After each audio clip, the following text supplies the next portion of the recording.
Yeah, I often think about what would have happened to Carol and I if I had stayed in the music business. Well, you would have had 10 years of famine, and then you would have come to your senses and got yourself a job. Like me, it took me 10 years to come to my senses. But I told myself when I was 30 years old, if I wasn't a millionaire, I was getting out. And how'd that go? I got out. Attaboy. These strings are like 3 or 4 months old. Is that your system? Is that your string system? It doesn't make any difference. They just keep. When you sit down to play the banjo for the first time on a Saturday afternoon or something, what's the first thing you do? What's the first thing you play? The first tune I play? Or is there a tune, or is there a lick, or is there just a pattern? No. You do anything to warm up? I usually play in D, actually, most of the time. Yeah.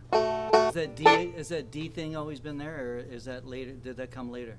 I always played quite a bit in D, but obviously when you're first starting out, you play in G mainly, in G formations. The key of D is really good on the banjo. Well, I asked because I think because I sing a lot of my songs are in E and F. D is the logical one, and over the years I've just all of my main songs that I sing are out of the D position. Do you write in D as well? Do you write material in? Yeah.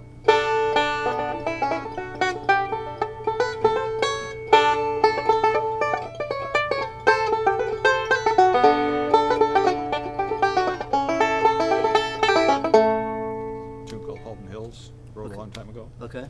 And so on. Do you have kind of a fail-safe kind of lick? So you're in the middle of a. So I imagine you improvise a lot. It's funny that you mentioned that, because I always tell people, when you play melodic banjo especially, you have to learn how to play through a mistake. It's called bullshit banjo, yes. Because I don't care who you are, when you have to play that fiddle tune and you hit a wrong string, all of a sudden you just can't stop. You got to keep going. So, do you analyze your like Peter Wernick told me one time, when he works out the solo to a song, there'll be 2 or 3 difficult parts, right? So he'll create a loop within that song just to practice. So he like if you have trouble with. So you'd go back and do that over and over again. Do you do that? Do you just sort of? But in a melodic tune, I do for sure.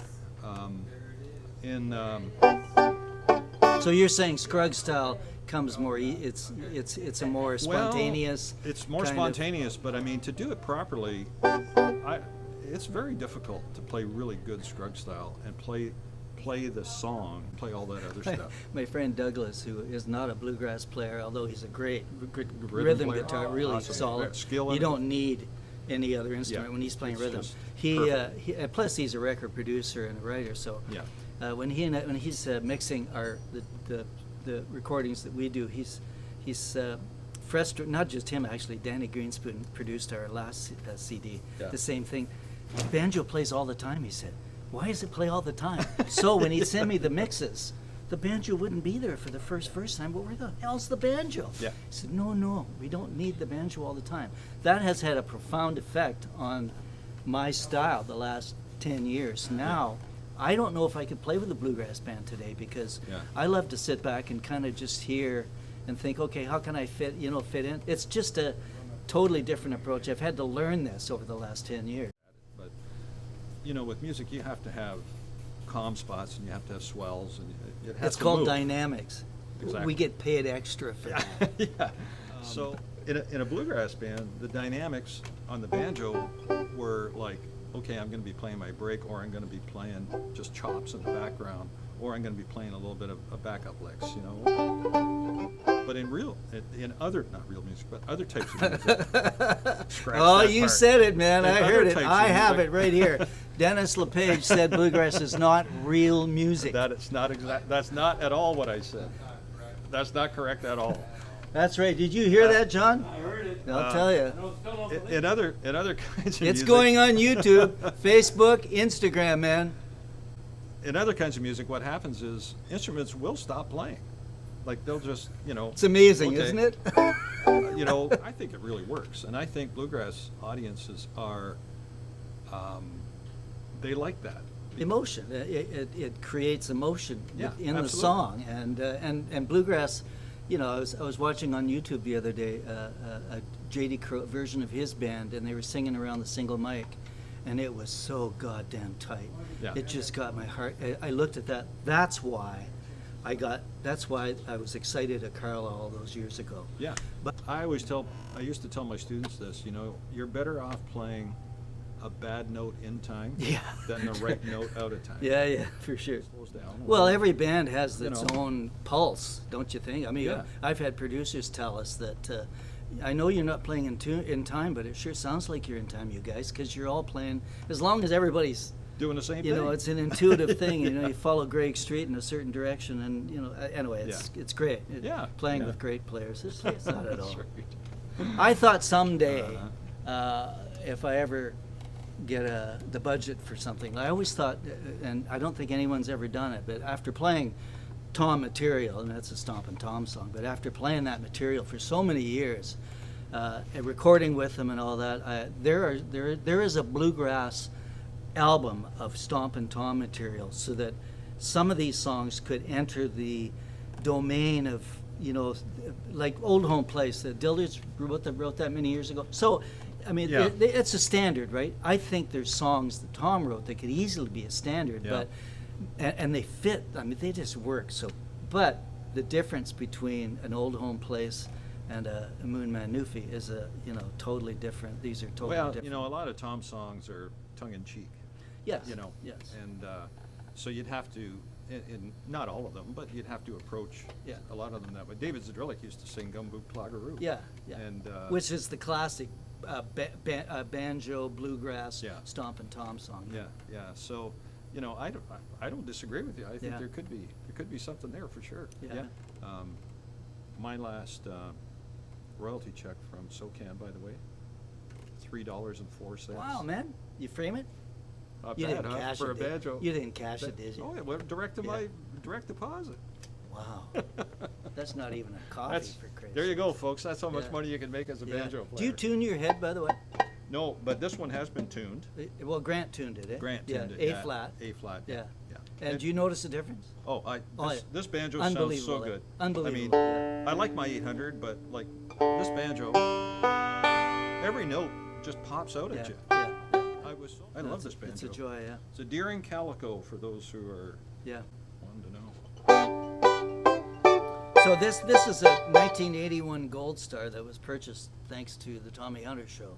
Oh, We got some big checks from them in the day. beautiful. And so I was playing a Stelling Golden Cross, which weighed about 5 pounds more than this. This And one's pretty heavy too. Yeah, and I had it, so I got rid of that. You know, but it's nice to be able to have an instrument where you can apply the Some banjo sustain, techniques to that. Dennis. Sustain is a wonderful thing. It is a wonderful. I had an old Gibson RB 250 bow tie that I got from Eric Nagler many years ago, Uh-huh. and I love that banjo because the decay. I think that's the word. The Yeah. decay was fast. Courtney Johnson from the Newgrass Revival. If you listen to that old material, his banjo had it was very quick. It didn't have that overtone, that ring. Yeah. I loved it. Yeah. This. Now I'm back to the sustain. I Yeah. love the sustain on this. Yeah. Do you play in weird tunings? I don't do that just because it's just too much of a hassle to do it. You know? That's the only reason? I Basically hate the tuning only these reason. damn things. Like Larry Good. Oh, know, for we sure. need to No, mention Larry Good. For sure, Larry Good. Yeah. For sure. In some ways, so you think about what banjo player has reached more people, and we'll talk about you in a second, but it's got to be Larry It's Good. got to be Larry. You know. I mean, Juno nominations up to I guess the other one is Leroy Anderson. Leroy Anderson, Leroy, absolutely. yeah. Yeah. Maybe even more than Larry because of the TV covers that he got. Possibly. It'd be a toss-up. Yeah. You know? So let's go back. There is And yourself. I mean, you were on. Yeah, you but were not on in the same Hunter degree of show. rate. Well, J.P. Cormier told me one time that as a kid he used to sit and watch me play. You what? You watch me. You watch me. Give me a break. Let me sing one more song. Here's a song Okay. Where here's is- a song. It's a key of E, out of D position. A song I wrote with Stompin' Tom. Okay, let me move up. I'm gonna. So there's a guy, Gate Lepine, was Stompin Tom's writing partner and good buddy, and he's the bartender that discovered him back in '64. And Gay and I have become friends, and he gave me a couple of years ago. He gave me a bunch of songs that he and Tom started but never finished, and he said, "Here, you take these and finish them." So Douglas and I, this is the first one we did.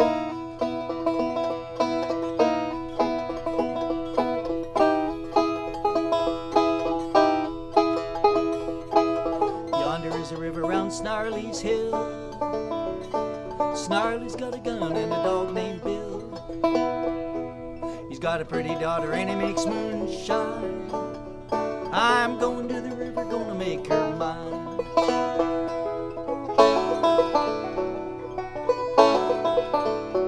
He's got a leaky little boat going chug, chug, chug. Gonna see my still get another jug. Here comes Snarley with a shotgun sound. Gonna lose my pants if the dog comes around. Got a little jug, take a sip, sip, sip. Leaky little boat, don't you tip, tip, tip. Hey, little river, won't you take me home? I swear I'll never know no wrong.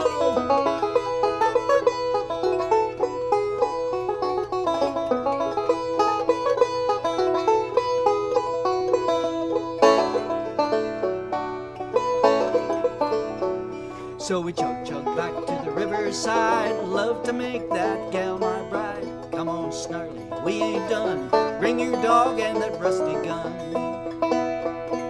Yonder is a river round Snarley's Hill. My baby's waiting, my moonshine still. I can live with Snarley if Snarley could, 'cause I love that gal, the whiskey is good. Got a little jug, take a sip, sip, sip. Leaky little boat, don't you tip, tip, tip. Hey, little river, won't you take me home? I swear I'll never know more wrong.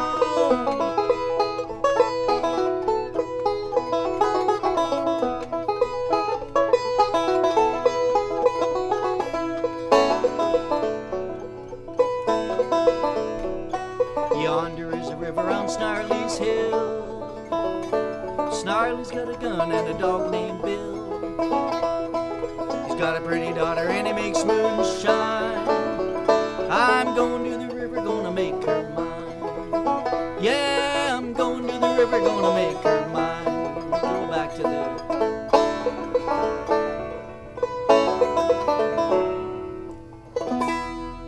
That's very cool. I love that tune. One of my favorite tunes that I wrote. It's not hard to play either. It's sort of a Scruggsy style tune called Blue Eyed Blues. Yeah, you taught it to me. Second lesson, I think. Did I? You wrote it out for me. Really? Yeah. I have it. I have the tab that you wrote out somewhere. And then when we played at the Cadillac Lounge, you played it that day. Oh. Yeah. Oh. I can't. In fact, I used to know the song, and so play it. Maybe it'll come back to me.